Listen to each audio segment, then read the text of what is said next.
अब अग्नि की पूजा कैसे, अग्नि रूप भगवान की पूजा कैसे होती है? अग्नि रूप भगवान की पूजा होती है आहुति दे करके।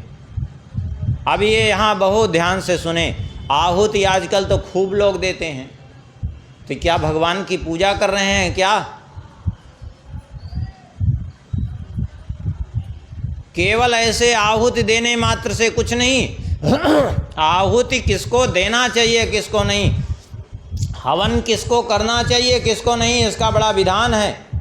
आजकल कोई भी जिसको देखो हवन कर रहे हैं। हाँ, आएंगे पैंट पहने पहने स्वाहा, खड़े खड़े भी स्वाहा करेंगे हर परिस्थिति में। इससे केवल आसुरी शक्ति की वृद्धि होती है, बाकी कुछ नहीं होता। अब विशेष करके माताएं खूब जो है हवन करती हैं आजकल। कोई भी कार्यक्रम होगा किसी के यहाँ तो पूरा गांव नात रिश्तेदार सब इकट्ठे हो जाएंगे हवन करने के लिए। उससे फ़ायदा क्या होता है? अरे फ़ायदा कुछ नहीं होता, नुकसान जरूर होता है, पक्की बात समझ लो। अब सुन लीजिए ध्यान से किसको किसको हवन नहीं करना चाहिए। न वै कन्या न योतिर्नाल्प विद्यो न बालिसः होता स्यादग्निहोत्रस्य नार्तो नासत्क्रियस्तथा।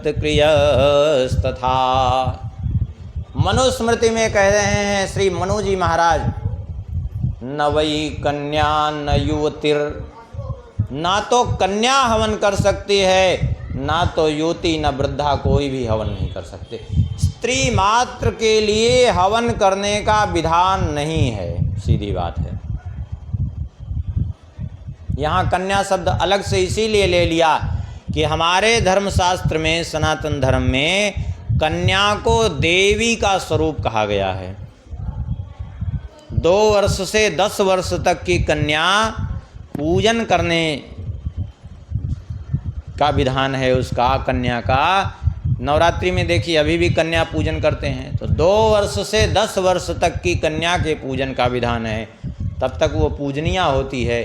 तो कहीं ऐसा न हो कि किसी को ये कहने का अवसर मिल जाए कि कन्या तो कर सकती है देवी स्वरूपा, इसलिए कन्या शब्द भी कह दिया और युवती शब्द भी कह दिया, दोनों से। कोई कन्या हो, स्त्री मात्र हो, हवन नहीं करना चाहिए उसको। यही बात महाभारत के अनुशासन पर्व में श्री भीष्म जी भी कह रहे हैं। बिल्कुल ज्यों का त्यों श्लोक, थोड़ा सा पाठांतर है। पाठांतर केवल इतना ही है कि उसमें नवै कन्या न योतिर्नाल्प विद्यो न बालिसा होता स्यादग्निहोत्रस्य नार्तो नासत्क्रियस्तथा, ये मनुस्मृति में है। और महाभारत में है नैव कन्या न योतिर्नाल्प विद्यो न बालिसा होता स्यादग्निहोत्रस्य भवेन्ना संस्कृतस्तथा। जिनका यज्ञोपवीत संस्कार नहीं हुआ है उनको भी हवन नहीं करना चाहिए, चाहे वो ब्राह्मण ही क्यों न हो।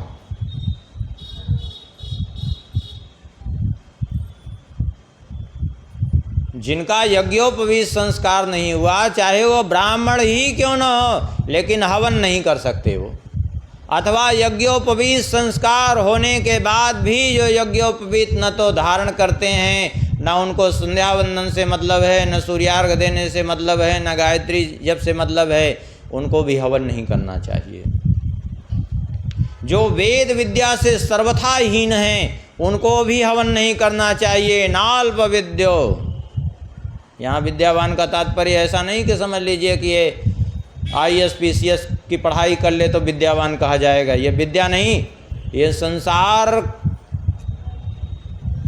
में धन कमाने की एक कला है, ये विद्या नहीं है। विद्या उसको कहते हैं जो शास्त्रीय विद्या है, क्योंकि विद्या किसको कहते हैं? सा विद्या या विमुक्तये, जो मुक्त करने की ओर प्रेरित करे, जो मोक्ष की ओर ले जाए उसको विद्या। और जो संसार में फंसाए वो विद्या नहीं होती, वो अविद्या होती है। न बालिसह, मूर्ख को भी हवन नहीं करना चाहिए। और जो रोगी रहते हों हमेशा उनको भी हवन नहीं करना चाहिए। यज्ञोपवीत संस्कार से ही इन सबको हवन नहीं करना चाहिए। नपुंसक को भी हवन नहीं करना चाहिए। चतुर्थ वर्ण को हवन नहीं करना चाहिए। इन सब के लिए हवन वर्जित है। चतुर्थ वर्ण क्या, जिसका भी यज्ञोपवीत संस्कार नहीं है वो सभी के लिए, चाहे वो ब्राह्मण क्षत्रिय वैश्य कोई भी हो, क्यों न हो, हवन करने का उसको निषेध किया गया। सीधी बात है। क्योंकि यज्ञोपवीत बिना धारण किए कोई यज्ञ कैसे कर सकता है, इसका नाम ही है इसीलिए यज्ञोपवीत। आजकल तो ऐसे ऐसे लोग हुए कि स्त्रियों को भी यज्ञोपवीत पहना दिए, जो हमारे शास्त्र में कहीं है ही नहीं, विधान ही नहीं है, लेकिन मनमाना। अच्छा, ऐसे लोगों के पीछे झुंड की झुंड बढ़ती जा रही है, इसीलिए वे ऐसा करते हैं, क्योंकि उनको लोक परलोक से मतलब नहीं है। उनको तो बस केवल यही है कि बस धन कमाने के लिए कुछ भी करने को तैयार हैं। तो ऐसे व्यापारियों से दूर रहे थोड़ा। हाँ, जो केवल धन के लोलुप धर्म का व्यापार करने वाले हैं, तो धर्म के व्यापार करने वालों से सदैव सावधान रहना चाहिए। अब देखिए, एक प्रश्न लोगों के मन में खूब आता है, अब उसका भी समाधान कर देते हैं।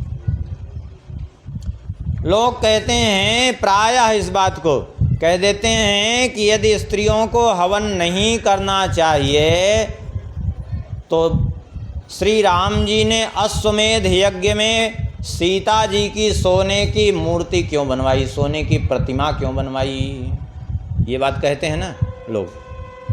हाँ, चलो, जो लोग कहते हैं अब पहले वो भी समझ लें इस बात को। तो जो ये कहते हैं कि सोने की प्रतिमा बनवाई गई, तो वो पहले ये बतावें कि क्या उस सोने की प्रतिमा ने हवन किया क्या? हाँ, जो लोग ये कहते हैं हम उन्हीं से पूछना चाहेंगे कि क्या उस सोने की प्रतिमा ने हवन किया क्या?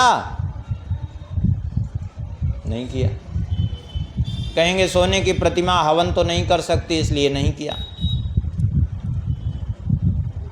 यही कहेंगे ना। देखिए, आप समझिए, चलो मान लिया श्री राम जी के पास तो सोने की प्रतिमा थी, श्री दशरथ जी महाराज ने भी तो यज्ञ किया है। दशरथ जी महाराज ने अश्वमेध यज्ञ भी किया है, पुत्रेष्ठ यज्ञ भी किया है। हम दोनों का ही प्रमाण देते हैं आपको। अश्वमेध यज्ञ महाराज दशरथ जी ने किया, हवन किसने किया? स्पष्ट रूप से वर्णन है, हयस्य यानि चांगानी। आप उठा के वाल्मीकि रामायण देख लीजिए। हयस्य यानि चांगानी तानि सर्वाणि ब्राह्मणा अग्नौ प्रास्यन्ति विधिवत् समस्ता षोडशर्त्विजा। उस अश्वमेध यज्ञ में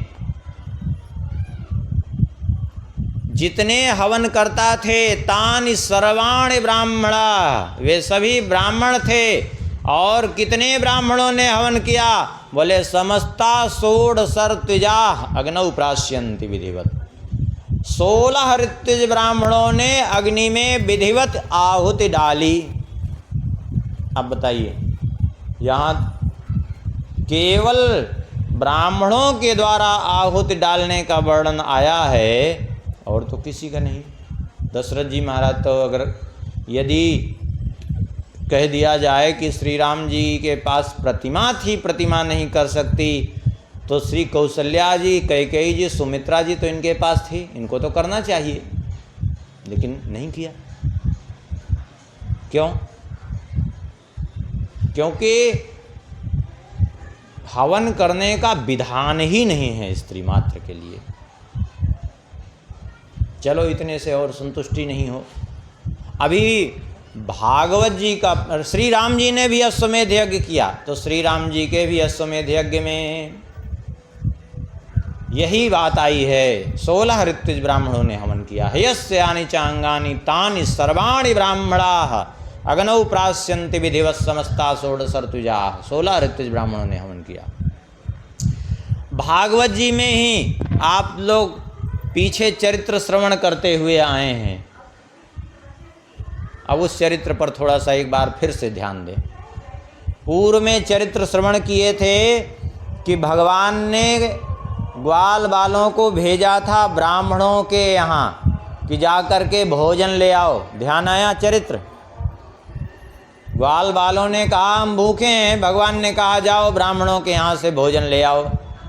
ग्वाल बाल गए ब्राह्मणों की यज्ञशाला में, और यज्ञशाला में जा कर के यज्ञशाला के बाहर से ही ब्राह्मणों को प्रणाम किया और कहा कि हे ब्राह्मणों, हे भूमिदेवा शृणुते कृष्णस्यादेश कारणा प्राप्तान जानीत भद्रम वो गोपान्नो रामचोदितान। हे भूमि के देवता ब्राह्मणों, हम श्री बलराम जी और श्री कृष्ण की आज्ञा से आए हुए हैं, हमें कुछ भोजन दे दीजिए, हम लोग बहुत भूखे हैं। लेकिन ग्वाल बालों ने ग्वाल बालों के कहने पर ब्राह्मणों ने कोई उत्तर नहीं दिया।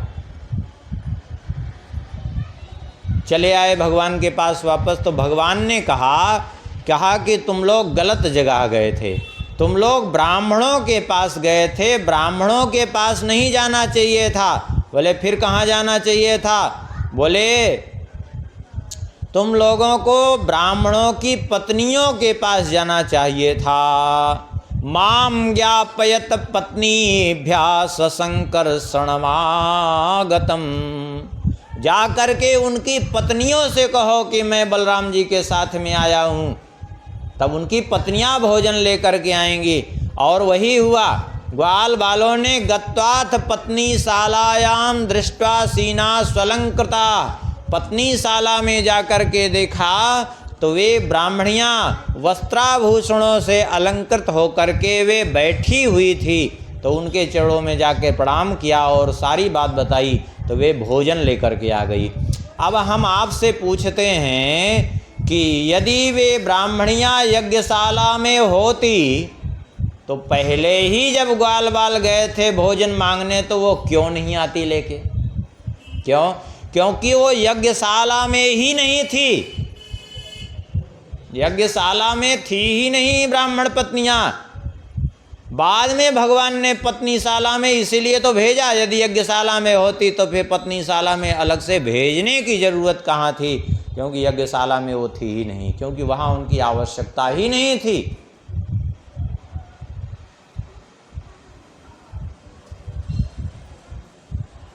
अभी कुछ वर्षों से ये ऐसा प्रचार चल गया कि स्त्रियों को हवन, कुछ लोग ऐसे अराजक तत्व प्रकट हो गए धर्म के नाम पर, जिन्होंने स्त्रियों को यज्ञोपवीत पहना दिया, उनको वेद पढ़ाना चालू कर दिया और उनको गायत्री मंत्र सिखाना चालू कर दिया, जपवाना चालू कर दिया।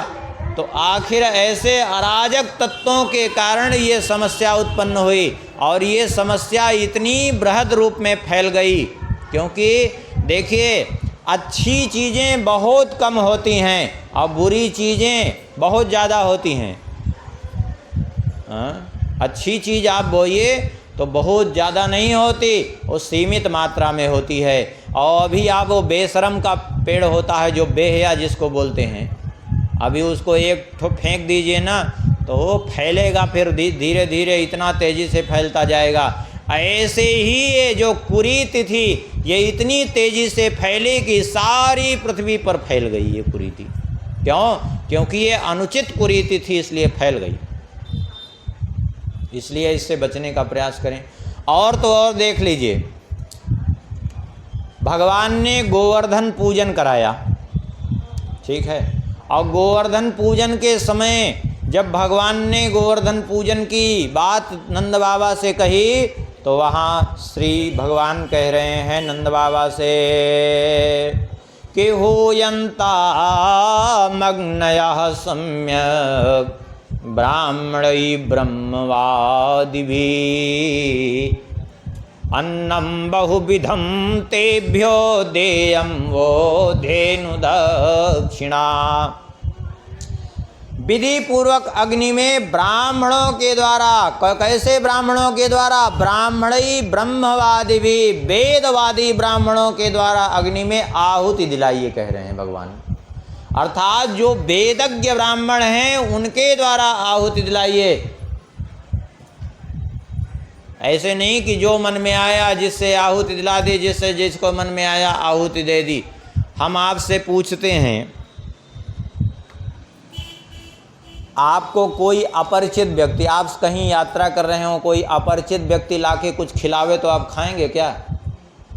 डर के मारे नहीं खाएंगे कि पता चला कि बेहोश करके ये जहर दे के कुछ सब लेके फरार ना हो जाए।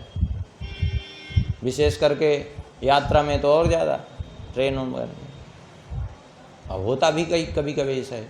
अब बताइए, तो ऐसे देवता कैसे ग्रहण कर लेंगे? लोगों को इतना भी वो नहीं है, जाएंगे आजकल खड़े खड़े ऐसे लघु शंका करेंगे, पैंट खोल करके दोनों हाथ लगा करके, और उसके बाद हाथ तक नहीं धुलेंगे, उसी हाथ से खा लेंगे, उसी हाथ से आएंगे हवन कर लेंगे। उसको देवता स्वीकार करेंगे, भगवान स्वीकार करेंगे? संभव ही नहीं है।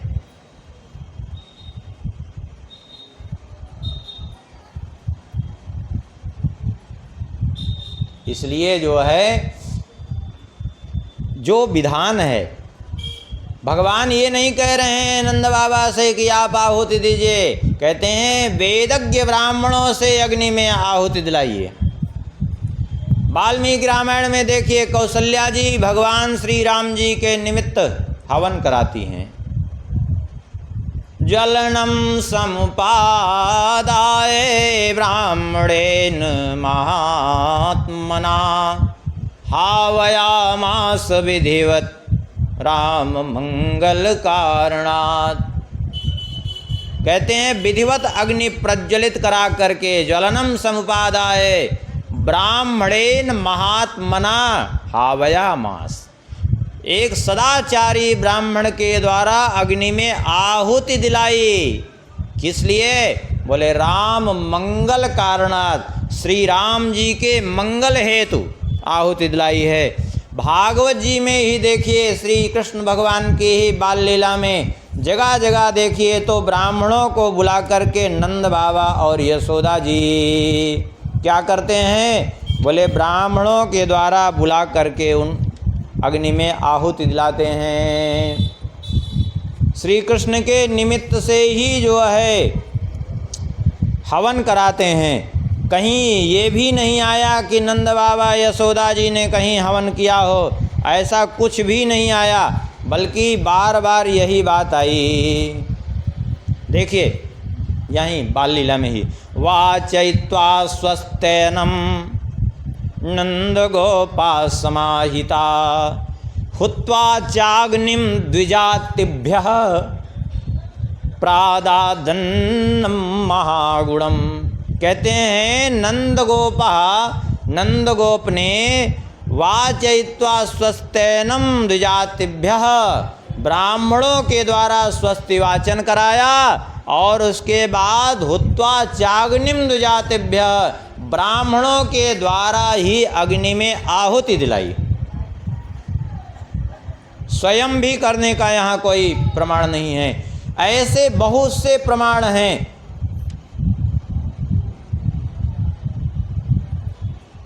लेकिन ये जो परंपरा ऐसी चल गई ऊटपटांग, इससे इतना ज़्यादा अनर्थ खड़ा होता जा रहा है कि सब, इससे होता क्या है, केवल आसुरी शक्तियों का पोषण होता है, बाकी कुछ भी नहीं होता। इससे देवताओं के विरोध में ये यज्ञ होता है, इससे केवल उसका विनाश होता है, बाकी कुछ नहीं होता।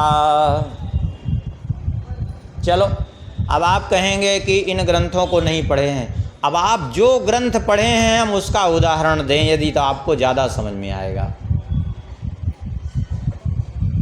रामचरितमानस लगभग हम समझते हैं सभी लोग पढ़े हैं कि नहीं पढ़े हैं, और रामचरितमानस की कथाएं सभी को प्रायः याद हैं कि नहीं। और चौपाई हम दोहराते हैं, आप स्वयं अर्थ कर लेंगे।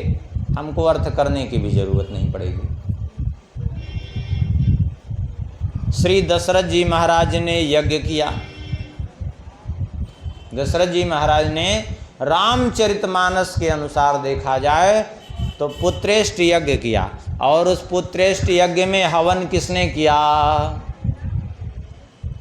भगति सहित मुनि आहुति दीन है, प्रगटे अग्नि चरु कर लीन है।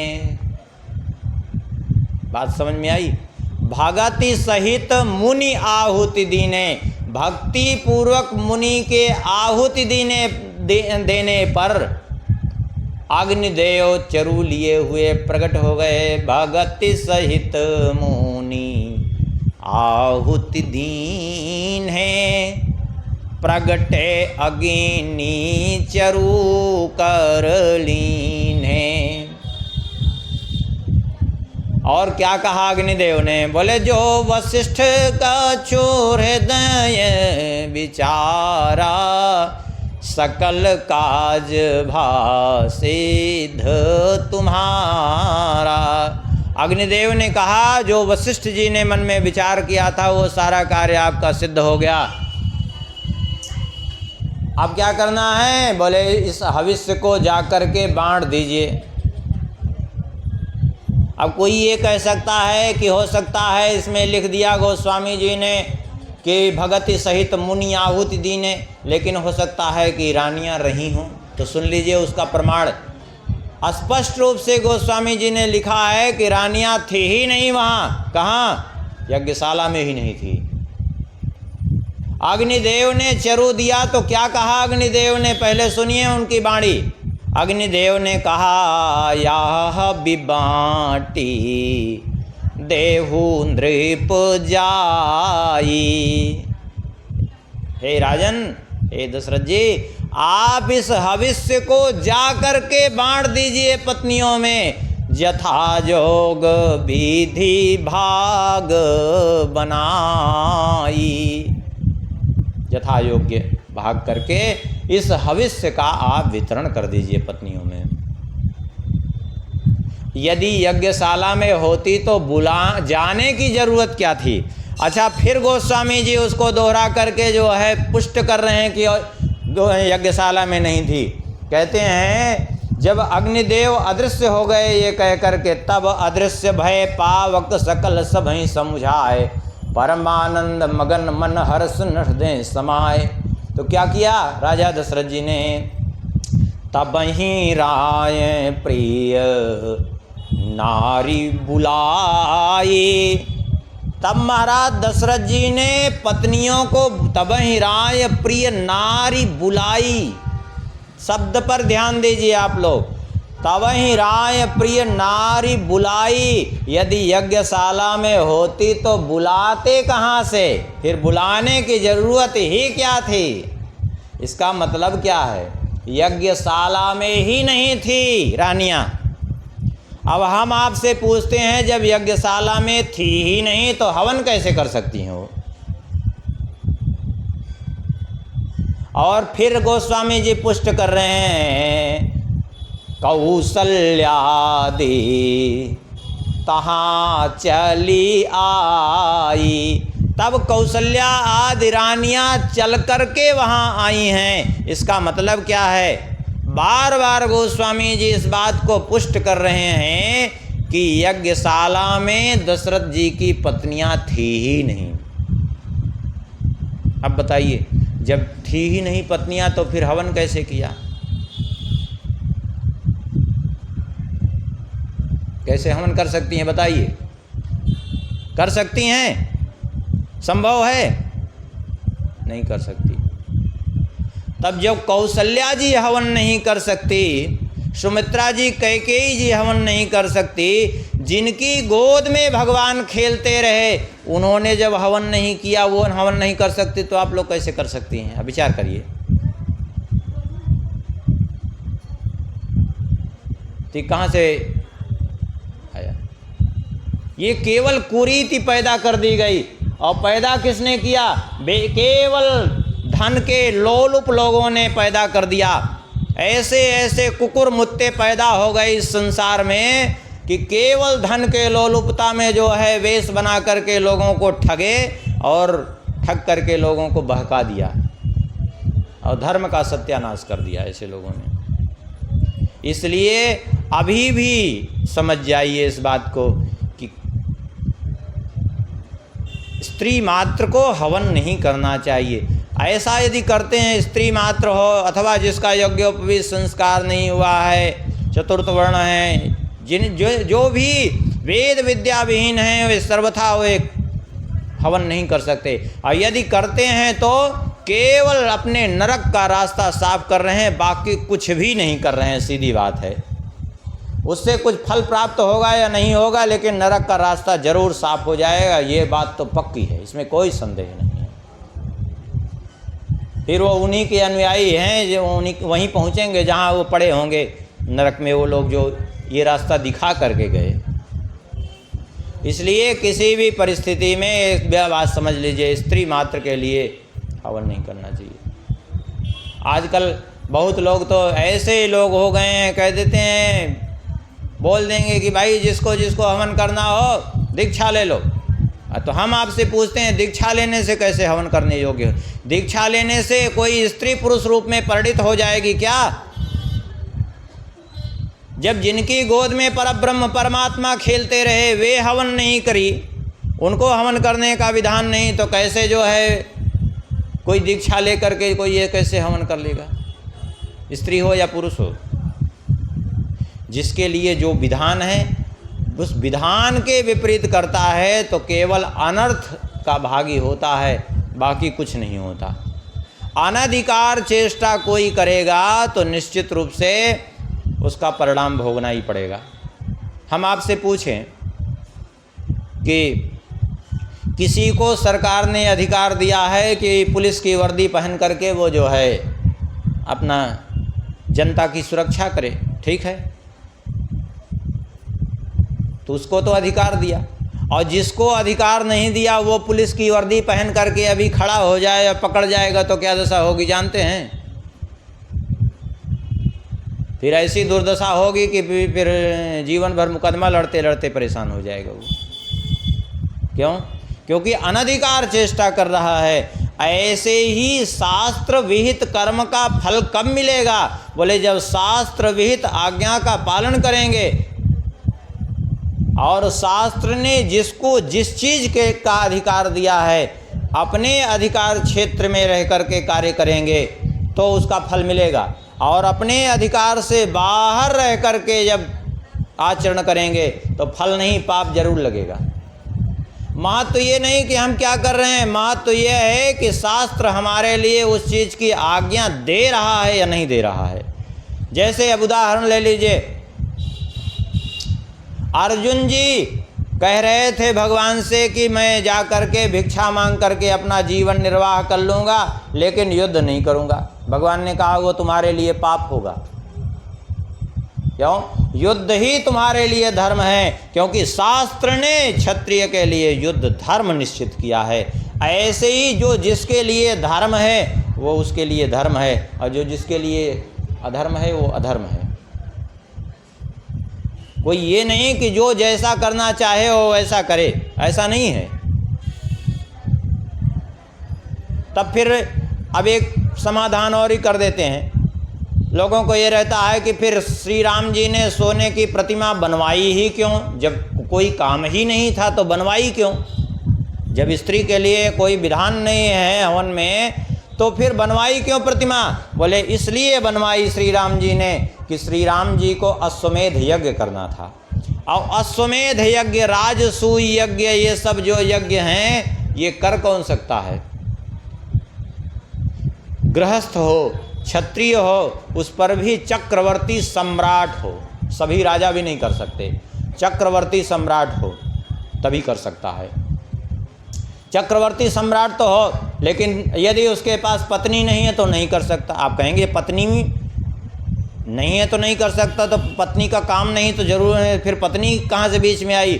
बोले पत्नी का काम नहीं, लेकिन पत्नी होने से ही वो गृहस्थ कहलाता है। गृहस्थ कोई कब कहलाएगा? जब उसके पत्नी होगी। और यज्ञ ही गृहस्थ के लिए वर्णित है, जो उसको विरक्त भी नहीं कर सकता। अब जिसे आप कहें कि आप आहुति नहीं दे सकते, अरे कोई ज़रूरी नहीं कि आप जो कार्य कर सकते, बहुत से कार्य हैं जो हम भी नहीं कर सकते। अभी ये कौन सी बड़ी बात है, हम भी उसमें अनधिकारी हैं। भाई आप हो, आप पत्नी हैं, आप एक स्त्री को लेकर के जो है घूम सकते हैं कि नहीं, बाजार में घूम सकते हैं कि नहीं अपनी पत्नी को लेकर? हाँ, आप उसमें अधिकृत हैं कि नहीं? लेकिन हम किसी को लेकर घूम सकते हैं क्या? हाँ, नहीं घूम सकते। भाई आपका अधिकार क्षेत्र अलग है, हमारा अधिकार क्षेत्र अलग है। जो चीज़ आपके लिए निर्धारित है हमारे लिए नहीं, जो हमारे लिए निर्धारित है आपके लिए नहीं हो, सबके लिए अलग अलग। कोई ये थोड़ी कि हम ये कह रहे हैं कि सब चीज़ में हम ही अधिकृत हैं, ऐसा तो हम नहीं कह रहे हैं। सभी के लिए जो जैसे जिसके लिए विधान है वो उसके लिए विधान है, वो करना पड़ेगा उसको। और उसके विपरीत करता है तो पाप का भागी बनेगा, सीधी बात है।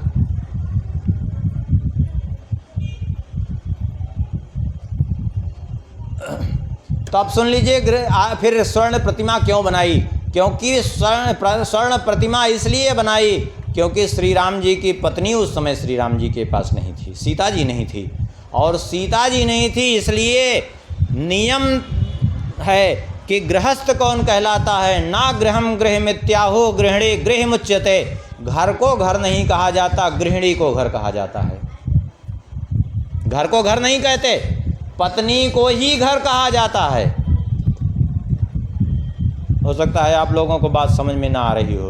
अब हम आपसे थोड़ा दूसरे ढंग से पूछते हैं, आपको अभी समझ में आएगी बात।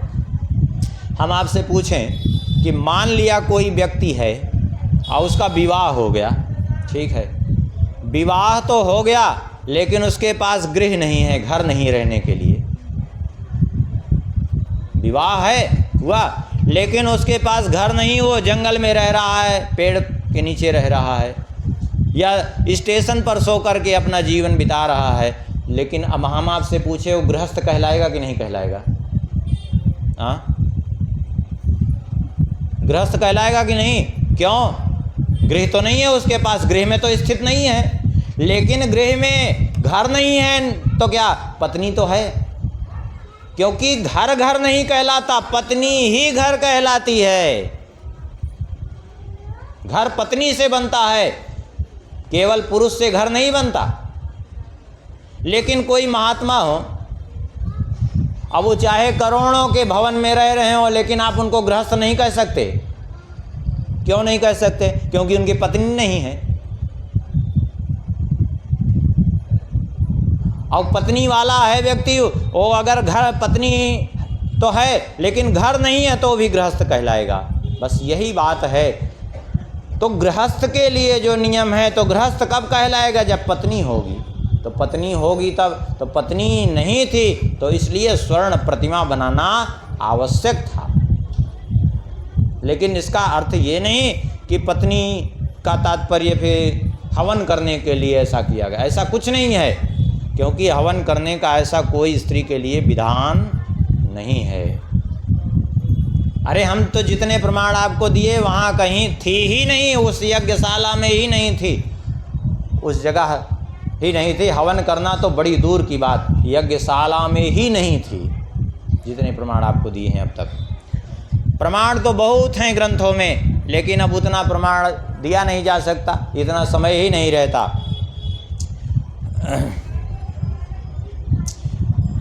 आगे चरित्र में बढ़ते हुए भगवान कहते हैं, हे उद्धव जी, इस प्रकार से जगह जगह मेरी पूजा की जा सकती है। और फिर बहुत उपदेश दिया भगवान ने और कहा कि एकमात्र निश्चित समझ लो कि ये मनुष्य जीवन किस लिए मिला है। इंद्रदेह माध्यम सुलभम सुदुर्लभम प्लवम सुकल्पम गुरु कर्णधारम मयानुकूलेन नभस्वते ऋतम पुमान् भवाब्धिं न तरे सात्महा। ये मनुष्य शरीर क्या है, अत्यंत दुर्लभ है, लेकिन भगवान की कृपा से सुलभ हो गया। कबहु करि करुणा नर देहि देत ईस बिनो हेतु स्नेही। ये सुलभ हो गया। और ये है क्या, बोले प्लवम सुकल्पम गुरु कर्णधारम। ये मजबूत नौका के समान है जो भगवान ने भाव सागर पार करने के लिए ये शरीर रूपी नौका प्रदान की है, भाव सागर पार करने के लिए। और इसके कर्णधार कौन है, केवट कौन है, बोले गुरुदेव इसके केवट हैं। और भगवान कहते हैं मयानुकूलेन नभस्वते ऋतम, मैं अनुकूल वायु प्रदान करता हूँ। और ऐसे अनुकूलता प्राप्त करके भी, ऐसा सब साज सज्जा शरीर प्राप्त करके भी, मानव देह प्राप्त करके भी जो नहीं पार कर पाया इस भवसागर से, न तरे सा आत्मा, वो केवल आत्महत्यारा है। बस ये पूरे श्लोक का गोस्वामी जी ने अनुवाद कर दिया है। नरतन भोवारिधि कहूँ बेरो, सन्मुख मरुत अनुग्राह मेरो, कर्णधार सद्गुरु दृढ़नावा, दुर्लभ साज सुलभ करी पावा, जो न तरई भव सागर नर समाज यस पाई, शोकृत निंदक मंदमति आत्मा हन गति जाय। जो इस शरीर को पाकर के इस भव सागर को नहीं पार किया वो आत्महत्यारा है, बस और कुछ नहीं है। क्योंकि ये शरीर प्राप्त हुआ, भव सागर नहीं पार किया। तो इस प्रकार भगवान ने उपदेश तो खैर बहुत दिया, लेकिन अब इतना